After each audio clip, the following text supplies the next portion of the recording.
I didn't spend Christmas with my family this year, nor bring in New Year with friends.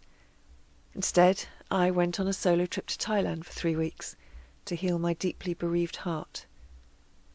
I was on the plane you heard rising over the rooftops as you watched your children opening presents or sat with your first cup of coffee on Christmas morning. So what did I discover there, in the land famous for its smiles, now hidden beneath fearful, obedient masks? I discovered that it's true. Life isn't measured by the number of breaths we take, but by the moments that take our breath away.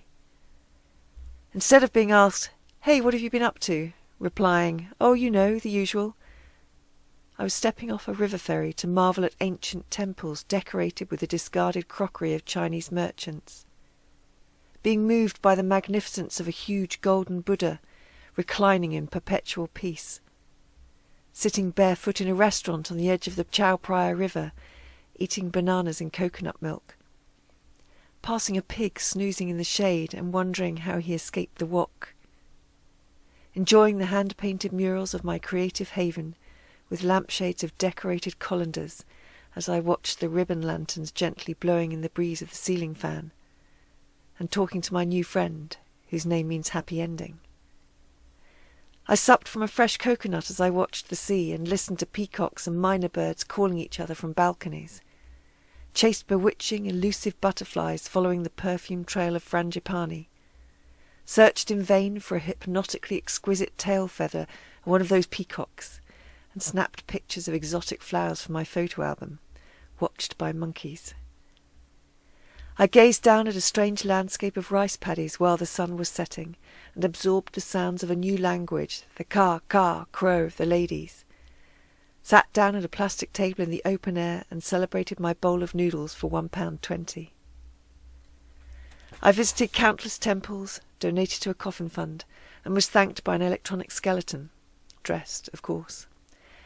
Laid gold leaf on an aging image of Buddha, talked to a monk about astral planing, the meaning of life, and our previous existence, until his mother called him for lunch and we came back down to earth. I wandered the streets discovering new places, more temples, balked at the rules of no women allowed due to menstruation, and wondered if this applied to ladyboys.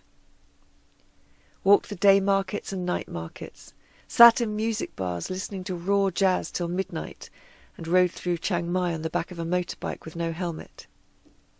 I dressed like a hippie and felt at home, and thought of having a tattoo. Pored over a menu offering a variety of highs and decided I was already high enough on life.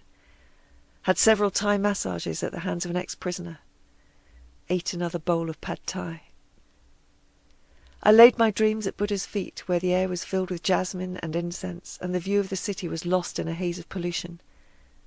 I walked through tunnels of Wat Mong, met a guy called Jesus and talked about meditation and being true to yourself, and wondered what he would do if I kissed him. I visited an old friend, churned over old times, and laughed at new ones, met new friends, and discovered with one that our degree of separation was a mere space of one. Had lunch on a stilted platform with a grass roof reaching out into a lake with a mountain view, and met a fake guru who ran a fake religion. He was the real dude. And yet, whenever I mentioned or thought about my friend who died, my throat constricted and tears rolled down my face. You can escape to the other side of the world, but your heart goes with you. Life can be shorter than you expect it to be. Will I still be here beyond the age he suddenly left us? Only 5 years to go. I urge you, don't waste any time. Make your life unusual.